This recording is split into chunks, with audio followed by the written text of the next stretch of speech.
A very good morning to all. Welcome to science class. In the previous classes, we have seen how nutrition takes place in plants. Now, today we are going to learn about nutrition only, but today we are going to learn about nutrition in animals.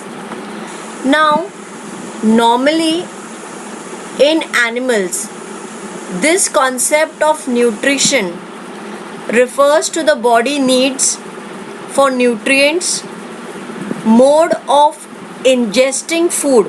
Ingesting is taking in food and its use in the body. Now, what is the use in the body to carry out its various life processes? You can see that carbohydrates, protein, fats, fibers, these are all nutrients which play a vital role for the nourishment, structuring and functioning of an animal.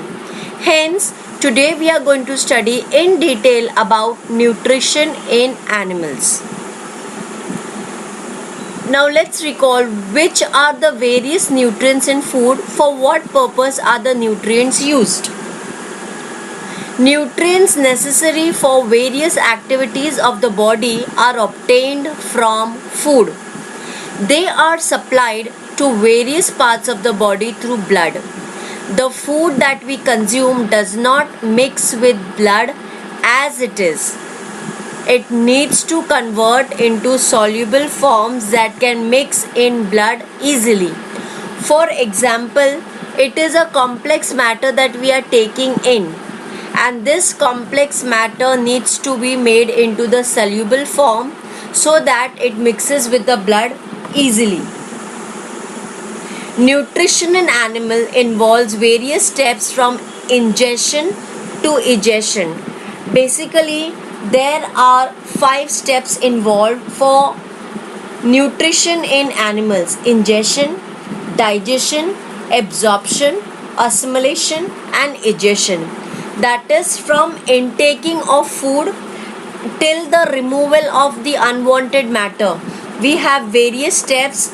We will study them now in particular. The steps involved in nutrition: ingestion. Food is taken into the body through mouth. Digestion. Conversion of food into simple soluble forms. You can see from the oral cavity, the food is injected into the body. It is ingested in the body, and then it is converted into simple soluble forms. Absorption.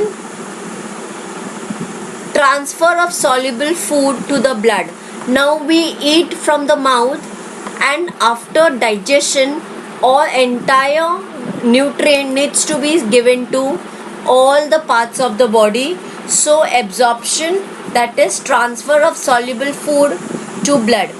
Assimilation is utilization of absorbed food by cells and tissues for energy production, growth and repair. Assimilation is absorption of the needed material flowing in the blood.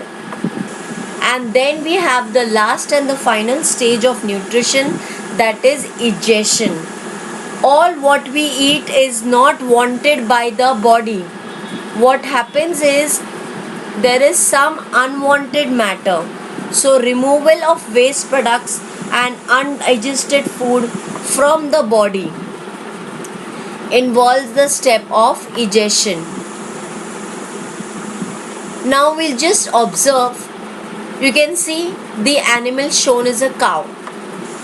The type and the name of food and the method of ingestion.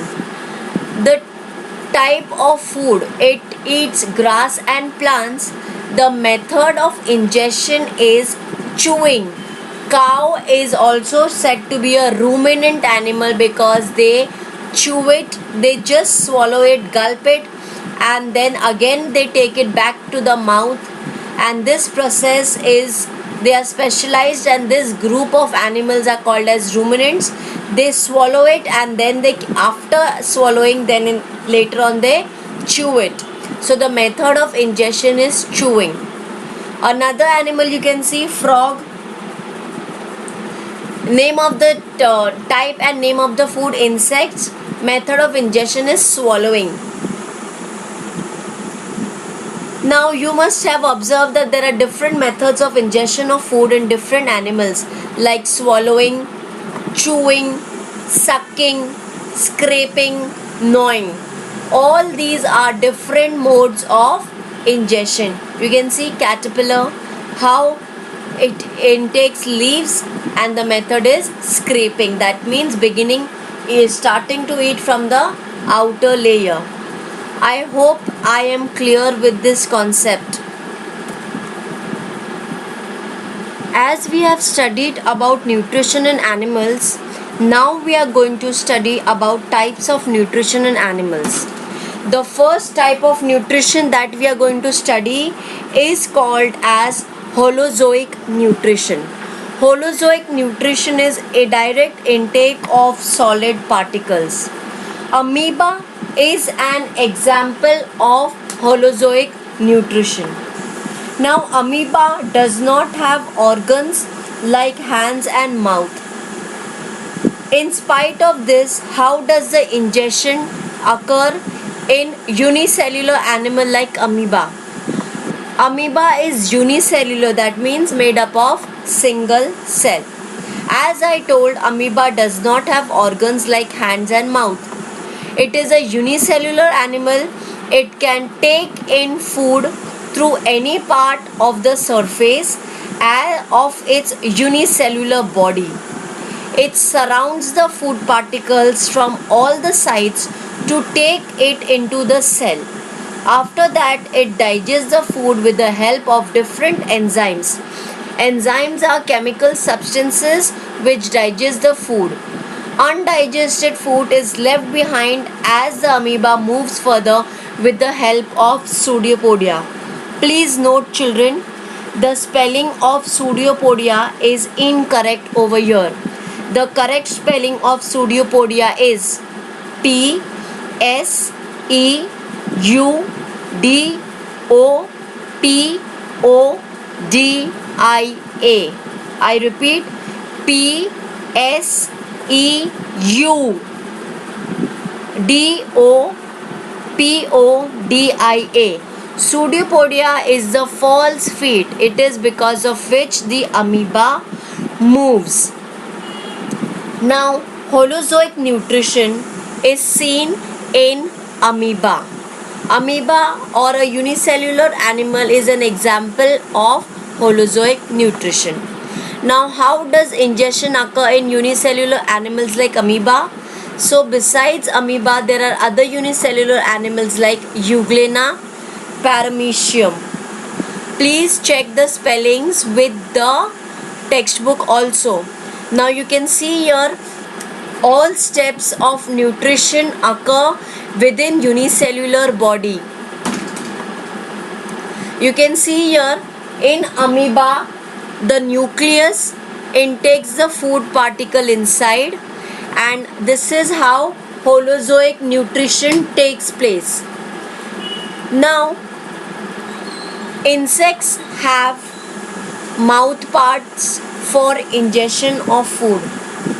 For example, insects like cockroach and grasshopper which nibble have jaw-like mouth parts. So this is the mode of ingestion for different animals. Butterflies suck food with their tube-like proboscis. Mosquitoes and bedbugs use a needle-like mouth part to pierce a tube-like mouth part to suck blood or other fluids. That is how mosquito bites. I hope I am clear with the concept of holozoic nutrition. Thank you.